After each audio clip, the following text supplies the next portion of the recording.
ఈరోజు మా అమ్మమ్మ స్టైల్లో బీరకాయ పెసరపప్పు చేస్తుంది. నచ్చితే మీరు కూడా చేసుకోండి. గిన్నె పెట్టుకొని నూనె పోసుకొని జీలకర్ర ఆవాలు వేసుకొని పచ్చిమిర్చి కరివేపాకు పసుపు వేసుకొని కలుపుకోవాలి. వేసుకొని నూనెలో బాగా ఫ్రై చేసుకొని మూత పెట్టుకోవాలి.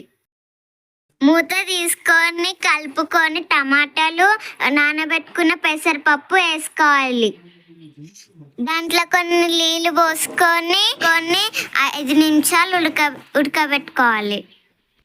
ఈ కూర మీరు కంపల్సరీ చేసుకొని ఎట్లుందో కామెంట్ చేయండి. 2 స్పూన్ల కారం పొడి వేసుకొని మూత పెట్టుకొని కూర దగ్గరైందాక ఉడికించుకోవాలి. ఇప్పుడు కొత్తిమీర వేసుకొని దించుకోవాలి.